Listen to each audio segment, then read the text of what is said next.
This episode is brought to you by Plaid. Most lenders see the value of cash flow data. The hard part is getting access to it and making sense of it once you do. Plaid makes it easy to access real-time cash flow and behavioral insights in seconds through a familiar experience borrowers already trust. No heavy lift, no added friction. Learn more at plaid.com/FTT. Hello, and welcome back to the FinTech Takes podcast. Today, I have another edition of Not Fintech Investment Advice with our friend and FinTech and crypto guru, Simon Taylor. Simon called in live from San Francisco, California, to talk about FinTech companies, as we typically do. In keeping with 2026, we talked about crypto, we talked about stablecoins, we talked about stablecoins offering yield, we talked about agentic commerce and how agents are going to pay for stuff. We talked about the use of AI to comb through institutional knowledge and codify what senior executives know so that organizations can move faster. And then Simon, as a little treat to me, gave me more of an Alex fintech company focused in the healthcare space and did a wonderful job of pretending to know how our broken U.S. healthcare system works. As always, it was a delight to talk to Simon, learned a lot, uncovered some very interesting ideas about what seems to be driving the venture capital ecosystem these days, what seems to be driving founders these days, and I hope you enjoy our conversation. So without further ado, here is Not Fintech Investment Advice. This is FinTech Takes, the podcast keeping you in the loop on all the latest FinTech trends, news, and ideas. I'm Alex Johnson, creator of the FinTech Takes newsletter, your host and self-confessed FinTech nerd. Let's go. Okay, we have Simon Taylor, author of FinTech Brain Food and many other things that you have your fingers in lots of different pies, and you are coming to us live from San Francisco, California. Simon, great to see you. Great to see you, my friend, and great to be back in the United States once again. You can't get rid of me. Been a fun week in SF. We hid your passport from you to try to stop this, but apparently that wasn't enough. No, hiding the passport didn't work, but I just keep coming back. They keep giving me the ESTA, the travel visas. Very stable conference this week. Looking forward to that. I did Agent Connect with VGS. That was excellent. If they do another one of those, make sure you get signed up to it. It was just an incredible room full of people. Obviously here with the Tempo team, got seen a lot of friends over at Visa. So much happening this week, my friend, but always good to see you. Hope you're well. Hope you're keeping in one piece. Yeah, everything's good. We don't have quite the blue sky that you have. It's sort of gray today here in Montana. It's funny, Simon, seeing you with blue sky sort of reflected in the window and sunshine is hitting your face. Your normal sort of Britishness has sort of been polished to a sheen, if I can say so. No, that and the Invisalign are working wonders, man. You darned Americans, say. We have all the answers, Simon. I keep trying to tell you that, any problem. Just don't eat the bread because of the weird chemicals. That's the one thing I'm trying to stay away from.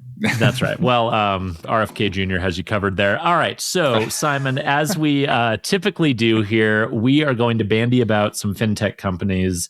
Do you mind if I go first? Oh, please be my guest. I feel like you've got a special one because you're excited, aren't you? I can feel it. I do. Well, and the reason I wanted to go first is that it's a very interesting one. It's one I was afraid, quite frankly, you would steal. And so just being totally selfish, I'm just going to say it first because it's very much in your wheelhouse, probably one you've come across. This is Rhythmic, which is stablecoin-powered embedded wallets for brands. Okay. So they just raised a $4 million seed round. And I guess the log line for them would be something like Ansa, but stablecoins is, I guess, the easiest way to think about them. So, Ansa, they do sort of embedded stored value wallets for merchants, retailers, brands, restaurants, basically kind of trying to take that Starbucks sort of model and democratize it and make it more available to other types of brands. Rhythmic is doing the same thing, roughly speaking, but it's stablecoins behind the scenes. And so Still very, very early, small team, but it sounds like the idea is to basically take a stored value account, so like a balances account, plus payments via a co-branded Visa card, plus rewards on top of presumably that card and that sort of stored value account, all kind of powered by stablecoins, but very like behind the scenes. So it doesn't really feel or seem or look or experience the way that, stablecoins or crypto stuff normally does. The team is really interesting. It's founders who have experience at American Express, Circle, MasterCard, Walmart, and obviously their idea is to go after the same space that Ansa's gone after and go after the same space that we see, I think, a bunch of other fintech companies focus on, which is brands have kind of woken up to the value or the idea of having their own sort of money that their customers use within their ecosystem. And there's lots of different ways to enable that. You can use prepaid accounts. You can use sort of stored value accounts using money transmitter licenses. Like there's lots of ways to make the plumbing behind the scenes work. But as actually I have talked about on the FinTech Takes podcast now quite a long time ago, stablecoins are an obvious play here as well. And I know other people in the ecosystem have talked about that. And that seems to be what they're bringing to market. I have some open questions that I don't know that we know the answers to yet. But Simon, before I get to those, what do you think about this? It feels like a no-brainer. And this is just a really nice, elegant solution for doing that sort of smaller closed loop, smaller brand loyalty service. You could build this with classic tech exactly as Ansa is doing. So the obvious question is, why stablecoins? Well, stablecoins, as somebody who is building this, give me a bunch of optionality that I didn't have before, as you've spoken about on your podcast. Running a stored value account, working with MTLs, working with FBO, it's complex, right? And even if somebody abstracts you from that, the complexity still creates cost. And so you lose out on some of the economics. And then on the other side, there's the economics of stablecoins, which, if I read the latest guidance from the OCC correctly, says that a white label issuer can share yield. And in this scenario, if you're wrapping USDC or you're wrapping something else from M0 or one of the many white label stablecoin issuers like Bridge, then you can collect the yield. Your consumer cannot, the end business cannot. But let's say you're Walgreens, some other merchant, you're sporting goods, whatever. You've got your own like dollar that can be used internally. You can be collecting the float and the yield on that as per the latest OCC guidance. So let's say you end up with, customer money of 10, 20, $100 million just sort of sitting there and having not been spent. Would you like 3% on that? Because that's a heck of a business case. And that's something that loyalty at the lower level didn't necessarily have before. The Targets and the Starbucks of the world, they could go negotiate that with their banks. They could go get some of the share or some of the client money float.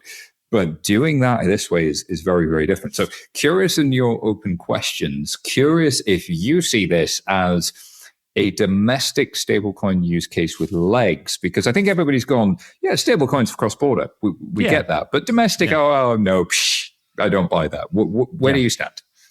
Yeah, this is the key question. And James Wester, right, who covers this space really well, used to work at PayPal. He and I talked about this on a podcast that I did a while ago, where I was like, James, tell me one domestic payments use case for stablecoins where it actually is like meaningfully better or has the potential to be meaningfully better. And he actually flagged this exact one, right? And, the argument, I think, building on your point, obviously, there are some economic advantages that you can wring out of this doing it the old-fashioned way, right? Through stored balances, prepaid accounts, what have you, the way that a Starbucks does or a Target does.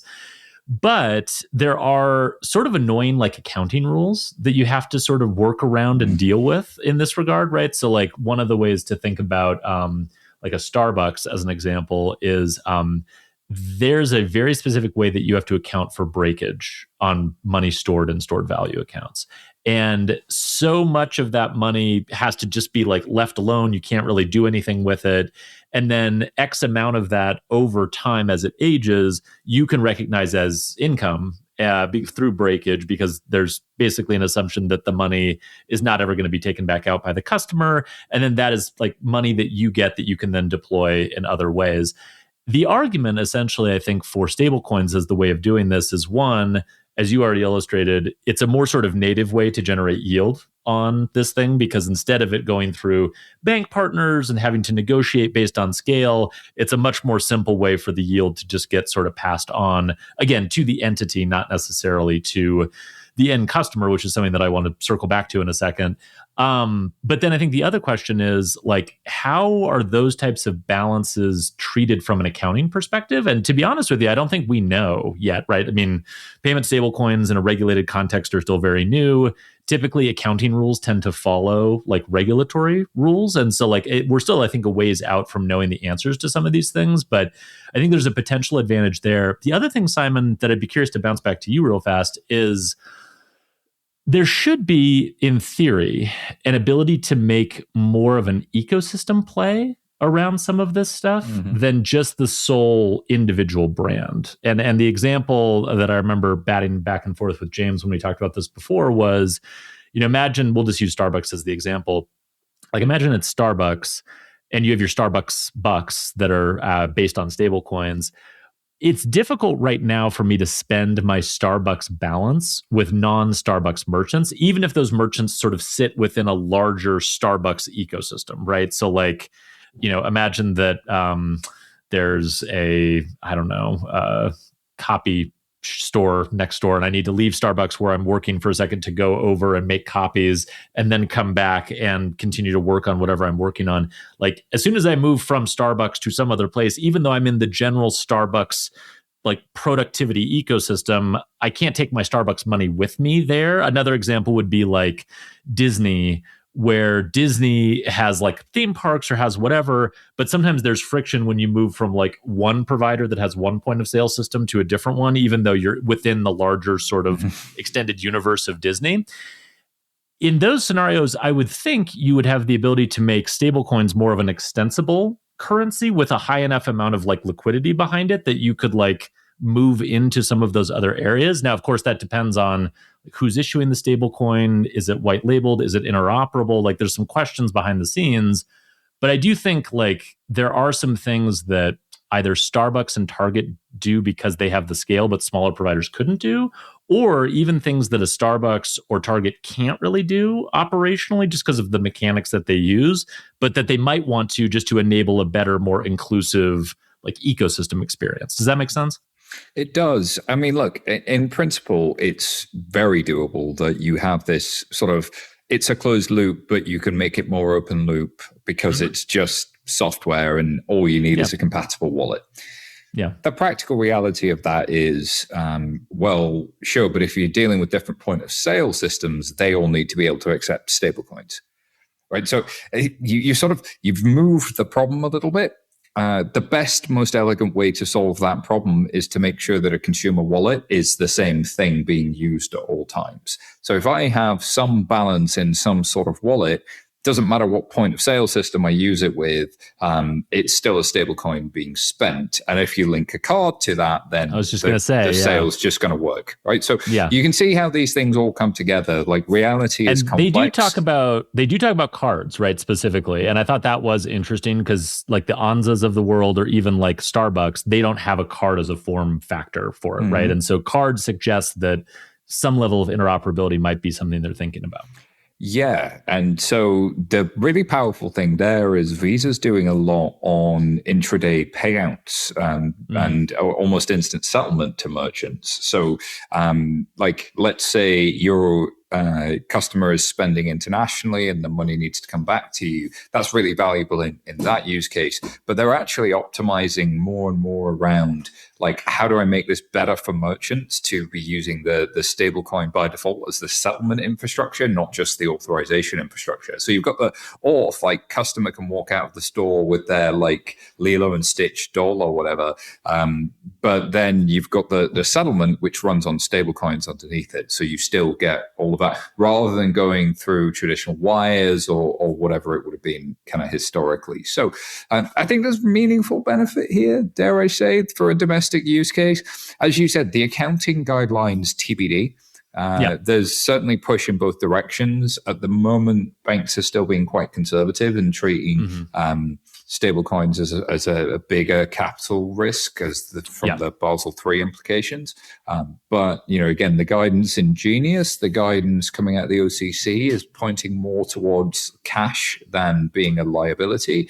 And if that ends up being true, they've just become like a no-brainer. I think it's already a very solid proposition even without the accounting there, because you've got the yield and that more than offsets some of the cash issues or some of the accounting check questions. But very, very exciting that we could see some folks from Visa and MasterCard with real heritage trying to make this happen. And I think the big takeaway for me here is payments nerds are in stablecoins now. This is not a esoteric crypto entrepreneur trying to take down the banks. This is somebody building a product to solve a problem for a domestic use case. So really good find. Yeah, I think it's interesting. I also think that the focus on they apparently are going after kind of mid-size institutions, and I think that's an interesting framing because again, the Walmarts of the world have their own strategies, teams, they're pursuing this vision all themselves. Obviously, the Starbucks and Targets of the world have been doing this for a long time and may or may not add stablecoins into the mix of what they already do. But there is a tier below this where it's still significant scale, and you do have to have that experience from the Amexes and MasterCards and Walmarts of the world to be able to talk to those types of institutions. I don't think a 22-year-old founder who's never built anything in payments before would have a lot of success pitching to that particular segment of the market. But I do think there is a big opportunity in that market. And, I've written about this with Pay by Bank and with lots of other stuff in the past. Merchants of all sizes should be grabbing more control of their payments destiny than they have historically. And this sort of definitely fits that pattern. The last thing I'll flag real quickly on this is, and you already mentioned it briefly, just what are going to be the restrictions on rewards associated with things? So if it's a stable coin where the funds are, and then you obviously want to provide some form of rewards attached to that, what are going to be the limitations on that? And obviously we are seeing, I think, maybe slightly more stringent proposed rules from the OCC than maybe what the crypto ecosystem was hoping for. That's kind of my read on the situation, is they feel the OCC went a little beyond perhaps its mandate based on what was in the law in drafting those rules, which was something that I warned about when the OCC embarked on this process. Remember, regulators have some, level of deference that they're still shown, although less so than that used to be. And then obviously the banks, and maybe you have an update on this, I still can't quite penetrate what's happening. The banks and crypto companies are fighting right now on the same exact issue in clarity. And the only thing I'll say on that is that the president just announced or put out a post on Truth Social that was saying, banks need to stop blocking clarity over this issue. And reportedly that was happening somewhat in close proximity to Brian Armstrong meeting with the president in the Oval Office briefly. So read into that what you will, but we will probably have some update at some point on how loose or how restricted yield is in various forms being passed along. And I would imagine that really impacts in particular these domestic use cases where you do need rewards as a lever to move things around. There's a needle being threaded right now, I think, by everybody in Washington on that. My understanding is that the OCC guidance and clarity is getting a little bit closer. So you have I think it was Jamie Dimon a couple of days ago saying, look, we're fine with rewards on transactions or for activity. You make a swipe and you get a reward for that. That would be absolutely fine. The OCC text also says that a white label issuer can pass on rewards to the person doing the white labeling. So take this scenario with Rhythm. Rhythm may be the issuer themselves. I think they would probably have to be in this case. But imagine they're the issuer. They're they get a national trust charter. They can be the direct issuer of the stablecoin. They've got the reserves. They're managing them. That white label issuer can pass rewards to merchant. in this case. Merchant can also separately choose to reward the user for any swipe they make with cashback or any other. So functionally, what's missing? Yeah, I mean that's rewards, right? I mean that's stablecoins being the mechanism, and that's rewards being passed all the way down the chain and eventually getting to the end user, and not the consumer's not earning the reward from the underlying asset. That's the nuance here, and I think that's what the banks are genuinely concerned about. If there is anything, because you're then meaningfully different as an activity.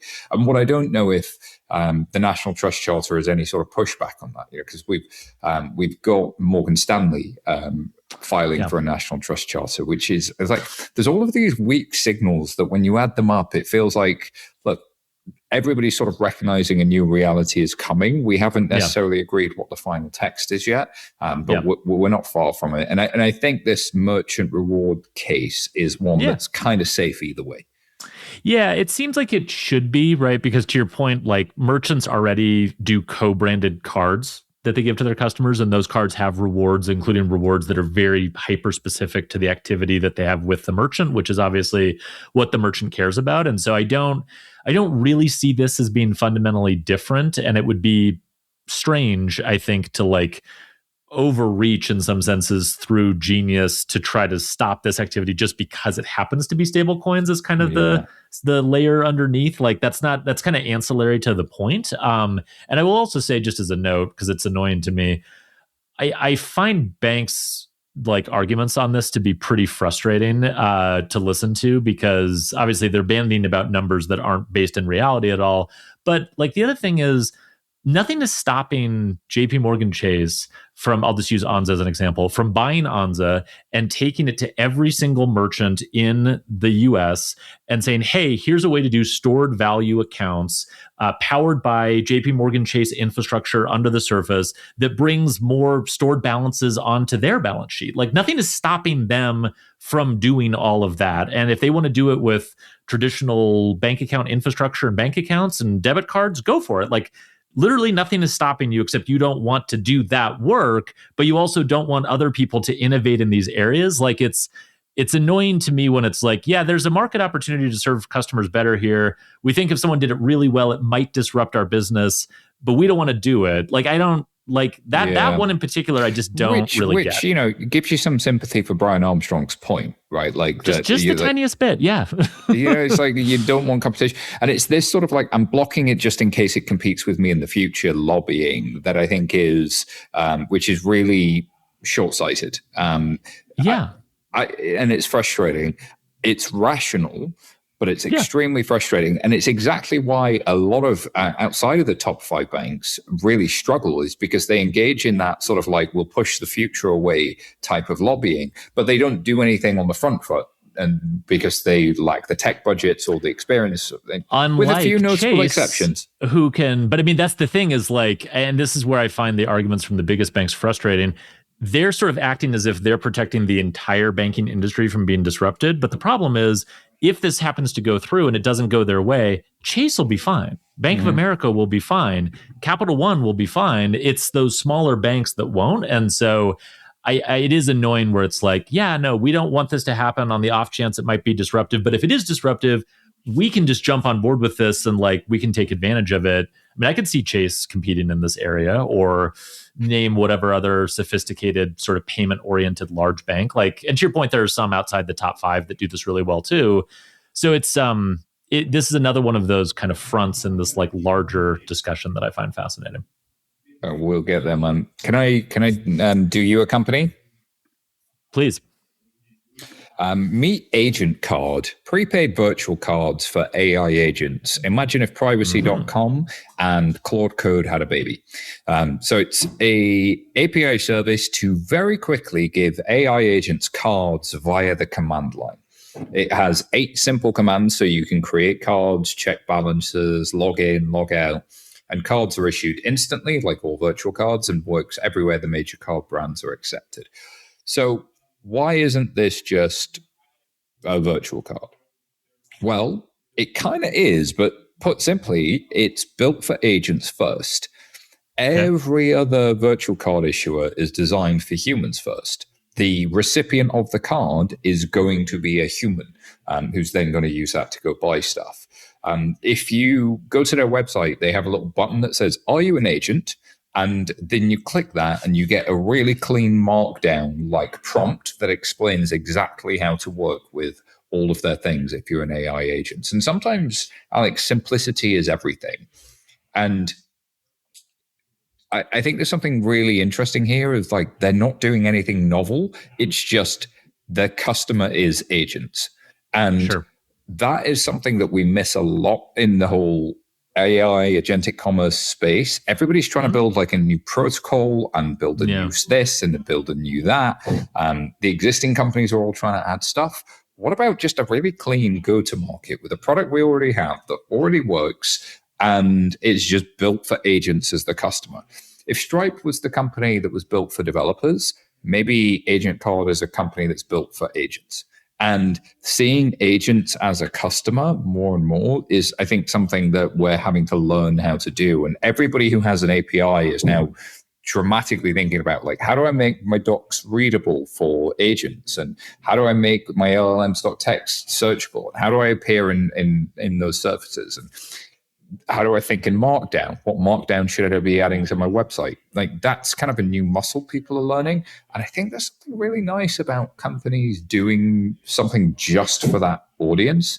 And when they broke on Twitter a couple of days ago, when it went out there, everyone was like, "Oh my God, finally." I was like, you could use Stripe issuing for this. And I couldn't figure out why everybody was so excited. And then I realized it was one of those things where if you just say, "I'm for Bozeman, Montana," people in Bozeman, Montana get excited. It's like you label yourself as being for that use case, and that in itself is attractive, and the simplicity is powerful. So thoughts on this, thoughts on reusing sort of an old tech for something like this, and the command line commerce. Yeah, it's interesting. I mean, so first of all, I think there's pretty broad agreement, and I'm part of this agreement, that like agents are going to be a force for payments, right? And there have been a lot of different versions of this conversation. I think in some cases, like Coinbase recently has been talking about the idea that like there'll be this emerging machine economy where agents will just buy from other agents or services, and there's no humans anywhere really in the process. Like I'll spin up an agent and it'll create content, and that content will be paid for by other agents, and like it's just machine to machine payments, and there's humans somewhere very much at the either end of it, but with like machines very much in the middle transacting with each other. I think there's also this notion, I think Alex Rampell has talked about this on Twitter, that like payroll spend may move over into other forms of payment spend, because instead of hiring a person, you'll hire an agent to work for you to do a job. So, agents being able to accept credit cards, being able to get credit cards, or in this case, like prepaid virtual cards, that makes total sense to me. It's interesting. I think you're right about just the simplicity of it. And it does remind me of Stripe in the early days, where it's like just a clarity of like one thing. Like we're just doing one thing very simply. We're not in any way overthinking it. And I think you were at the VGS event this week. Like I think a lot of agentic commerce conversations are very like 400 level, like what if kind of conversations. And they tend to ignore like this sort of baseline, like we already have this, it works pretty well for this. And it ties to a question I wanted to ask you, Simon, which is, virtual cards would seem pretty well set up. I mean, obviously, like traditional virtual card issuing is geared towards humans, and there's a set of assumptions there that you need to adjust. But virtual cards as a technology or as a capability seem pretty well set up for agentic commerce use cases. Like, because I've heard some conversation around like stablecoins are the obvious payment mechanism for agentic commerce. And I kind of get that a little bit, but I will admit to being a tiny bit confused about like, don't we have virtual cards? Do virtual cards work for most agentic commerce use cases? Yeah. Might virtual cards with the Visa, MasterCard infrastructure, network rules, disputes, like might that actually be beneficial to a large number of agentic commerce use cases where stablecoins, at least as they are today, without any of that additional infrastructure, might struggle? So like, how do you think about virtual cards as a fit in this modality? I think they're a really good fit, at least for now, right? Like The only limitations you have on virtual cards are what you can do with merchant category codes, what you can do with what sits inside the ISO file, which turns out to be an awful lot. And now Visa's Intelligent Commerce, MasterCard's Agent Pay, both of those give you additional tools to link the agent to a provider. So this agent came from Claude, this agent came from somewhere else. So that's awesome. Like you can actually do an awful lot with a virtual card, and you should go do stuff with those virtual cards. And for when an agent needs to buy things in the real world and you want those spend controls, buying goods and services, I actually think they're kind of ideal. Like Ramp has proven it, Brex has proven it. The virtual card packaged correctly, especially for businesses, is insanely capable and really, really good. I think where it comes into limitations is when you need to do more than one transaction at a time. Cash flow data can improve credit decisions, but for many lenders, putting it into practice can feel like a heavy lift. Plaid helps you get started without disrupting your existing workflows. Real-time cash flow and behavioral insights are delivered in seconds through a trusted experience used by about half of US adults. Hello, higher completion rates. That means that you can see new risk signals perform in your credit models, approve more creditworthy borrowers, and spot risk earlier without a heavy integration lift. Start small, learn fast, scale when you're ready. Visit plaid.com/FTT to learn more. So let's say I build an agent and its job is to be, sort of just run my financial accounts. And it needs to go buy a little software. It needs to access some data. It needs to translate a document. Each three of those is an individual service, and it would have to go buy all three of those, potentially with its virtual card from potentially different places. It could probably do that, but maybe to do that, it's a $10 minimum subscription just to get started. So now I paid $30 for something that could have cost me 30 cents or even less.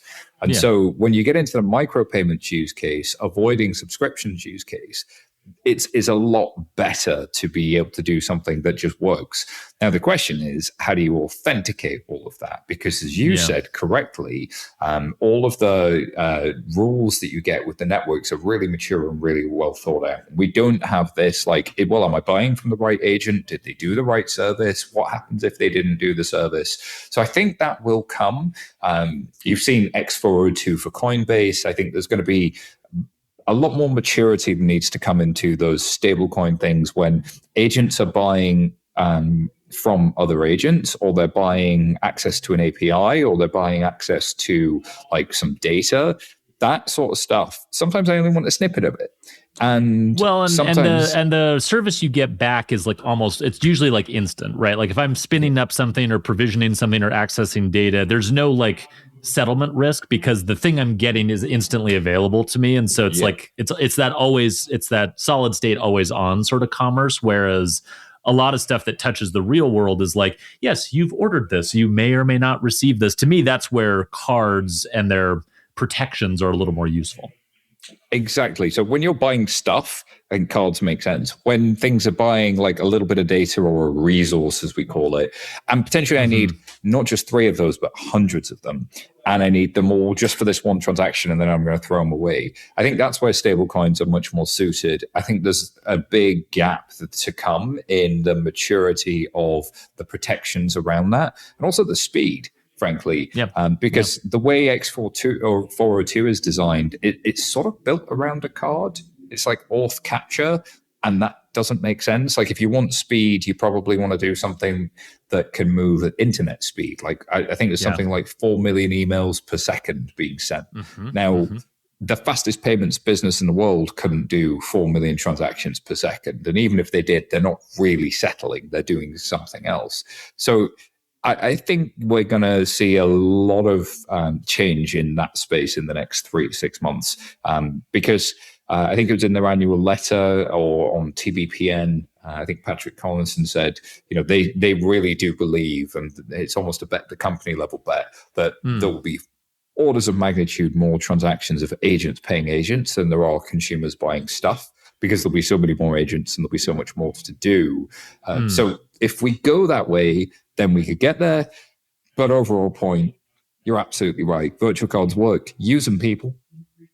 Yeah, no. Well, and there's a lot of low hanging fruit on the ground. I do also enjoy, as you said, the box on the top right of their page that says "Are you an agent?" And it's like you click on it and you get the simplest, most like well structured little text file describing like what this is, why you would use it, why you wouldn't use it. It's really fascinating. I like I like this emerging sort of like substrate on the internet that's like, hey, agents, AI, like here we're not going to give you any of the fluff or graphics or anything. Like here is, it almost makes me think like, what do AI agents experience when they navigate the internet versus what we experience when we navigate the internet? And if you go to their website, there's a pretty funny like look into the difference between those two. Simon, can I give you my second company? Absolutely. But while you're doing that, in the background, I was currently trying to go buy fintechbrainfood.md because the reason being, marked down as a top level domain is becoming really popular. Hey. And if you think about the amount of tokens it requires to open a browser, look at a website, take that image, make sense of it, do something with it, versus here's my little text file. That takes far less tokens to understand. So when you think in tokens, you start thinking differently. Yeah, I had that conversation just recently with someone about when you think in tokens, you think entirely differently about structured data versus unstructured data versus data structured for the design aesthetic that a human will go through. It's very, very interesting. All right. My second company is on the theme of AI. As much of our conversations these days are, Rowspace. And Rowspace just raised a $50 million combined seed and Series A round, which is kind of in keeping with how AI venture capital funding works these days. Like, here, just take all the money and we'll figure out what combination of rounds to describe this thing as. They are doing basically the work of having AI agents codify institutional knowledge about how different companies make sort of bespoke risk decisions, right? So think about like a private credit firm or a private equity firm, something like that, where it's like, hey, we have these deals that come through. They're all very kind of bespoke and different and have different kind of characteristics. There's a lot of structured data that comes in. There's a lot of unstructured data that comes in. And then there's a whole bunch of different systems and processes and people that we use that touch different parts of the deal in order to evaluate, like, do we like this deal? Do we not?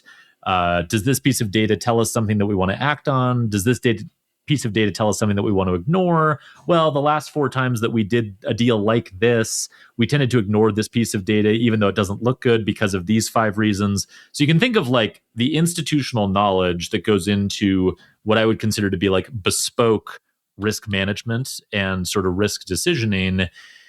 All of that ultimately like lives in people's heads. And traditionally over time, those people become like the partners at those firms who rise to the very top, right? So the junior sort of folks will do all of the legwork to assemble the deals.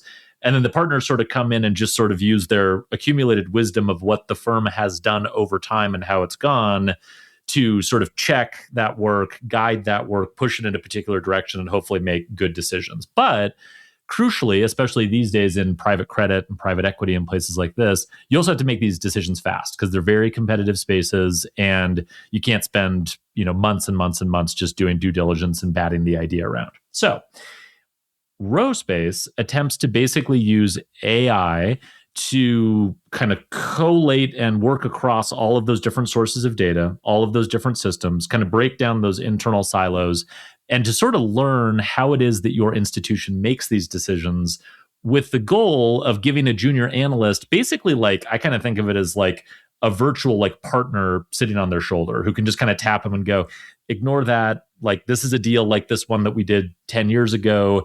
This piece of information is not really what you need to care about. You should look over here instead, and just sort of guides that decision-making process and makes it faster and makes it something that can be done maybe more scalably with people who aren't just those partners who have to get involved in every single deal.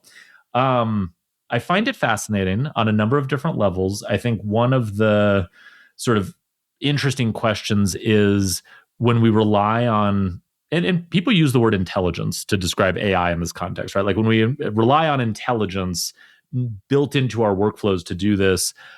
What risks are we putting in place by doing that? Where might these systems make mistakes? Would the junior analyst who's being nudged the wrong way by this AI partner know that they're being nudged the wrong way? How do you put a human, like the actual human partner, in the loop somewhere so they can still catch mistakes? So I have some questions about how that part of it works, but I will say this, to me, just generally speaking, seems like something that would be very applicable in a lot of parts of financial services, and not just private credit and private equity, but you could imagine like a lot of commercial lending works roughly this way, where it's like more of art than science, and the art is like the accumulated wisdom of the organization that sort of makes its way into partners' heads. Simon, I know we've talked about areas like this where you're using AI systems to learn from what your smartest employees do. What do you think about this particular use case? This is one that I've seen a lot of companies doing. I've not seen around this big for somebody doing it. And what's fascinating to me about that is I think every private credit and private equity firm is doing some version of this with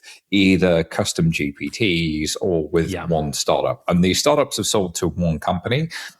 What makes this stand out to me is the size of the round suggests they've done it with many companies.